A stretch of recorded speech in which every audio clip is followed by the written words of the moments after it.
Officer. Wolf Blitzer is on assignment today. I'm Brianna Keeler, and you're in the Situation Room.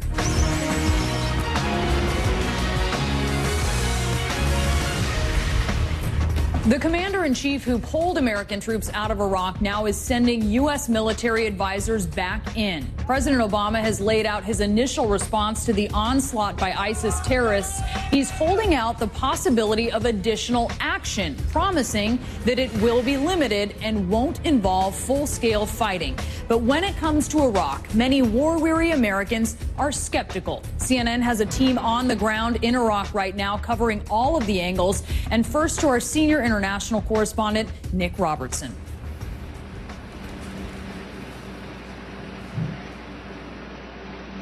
Well, Brianna, what we understand that is going to happen, there will be troops put on the ground here in Baghdad and also troops put on the ground in the north of Iraq.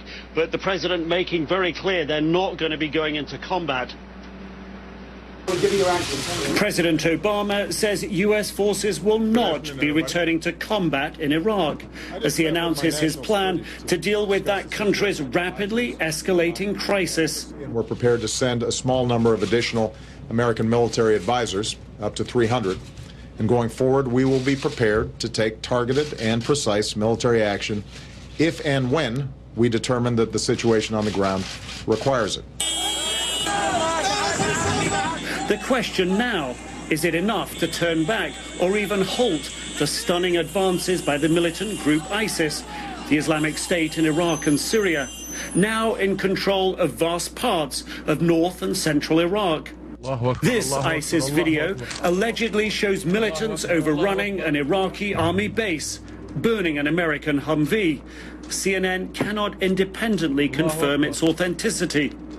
While many Iraqi ground forces have fled the ISIS advance, Iraqi aircraft are striking back.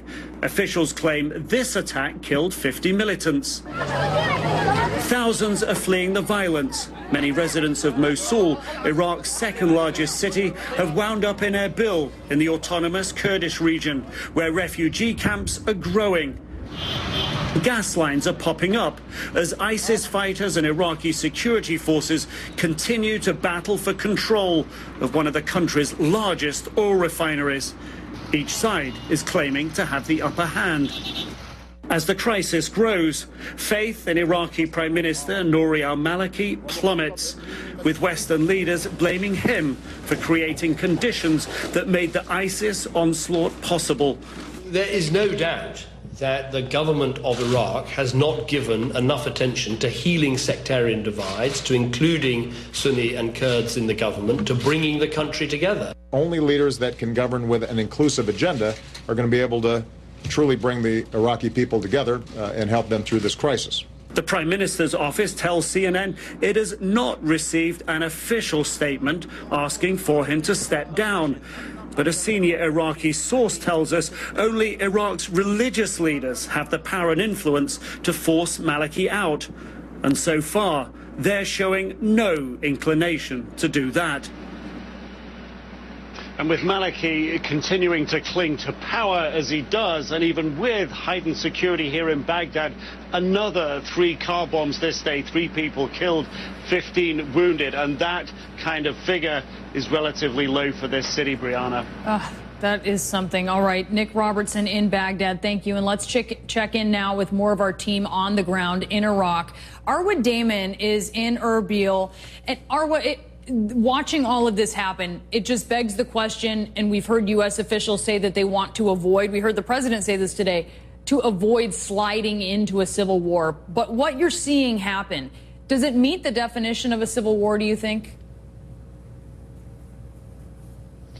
Well, it's so multi-layered and complex, Brianna. You really have this Sunni insurgency that is being currently dominated by ISIS, the Islamic State of Iraq and Syria, but it most certainly is pitting the Sunni population that has been feeling really disenfranchised by the Prime Minister's form of governance, viewing his policies as being geared towards the Shia majority, towards his Shia base, his politics incredibly polarizing and really ripping this country apart along sectarian lines.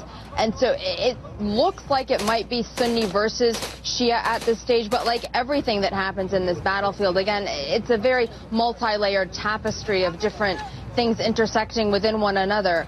The Sunnis that are currently seeming to be fighting alongside ISIS do not subscribe to their ideology, and some of the leadership amongst the Sunni politicians, they will tell you that what they're really looking for is a more even balance of power when it comes to Baghdad. Why are they allying with ISIS? Well, perhaps it is because they're hoping that this type of violent action will then put enough pressure on the government in Baghdad to give them the political concessions that they want to see. So it's very difficult at this stage to really accurately define what is happening here. So you're mentioning Sunnis fighting alongside ISIS. They aren't necessarily aligned with ISIS, but there they are. I mean, it seems like it's not just ISIS that Iraqi security forces are taking on, right? Right, and they're not. You have the Islamic State in Iraq and Syria fighters that are very well armed, that are incredibly well funded. It's described as being one of the richest terrorist organizations in the world. Plus, they have a plethora of suicide bombers at their disposal. As one ISIS fighter on his way into Syria was boasting to CNN not too long ago, they have more volunteer suicide bombers than they have vehicles for them to drive. When it comes to the other Sunni groups that have this loose allegiance with them, they don't have those kinds of means at their disposal. It is an alliance of convenience, according to one individual who's very close to some of the Sunni insurgent leadership. He said, look, we have to make our bed with the devil because we feel at this stage that we have no choice. But we also realize that there will come a point in time when we are going to have to figure out how we're going to deal with this problem that's called ISIS. But they're making the calculation that at this stage, trying to deal with the political situation, trying to deal with this predominantly Shia government, a bigger priority than the fact that this terrorist organization is gaining a stronger foothold into the country. The problem with that logic, though, and the problem that the nation is going to face in the future as this moves forward, is that ISIS does not abide by any sort of rules that are set forward to it. It does have this agenda of setting up an Islamic caliphate, and at this stage, on the ground, when it comes to the Sunni fighting force, it is the most powerful, so potentially going to create an even more violent situation than what we're seeing right now. All right, Arwa, I want to bring Nick back in. You're in Baghdad, Nick. How much concern is there that ISIS will get into Baghdad? It's not very far away. Sure, I think the feeling here is that they're unlikely to come running through the streets, that the city's defenses, checkpoints are not going to collapse. But essentially, ISIS is already here because they have suicide bomb-making cells in this city. Witness the 3 bombs today and the half dozen in the past couple of days. So they're here, but it's what can they do?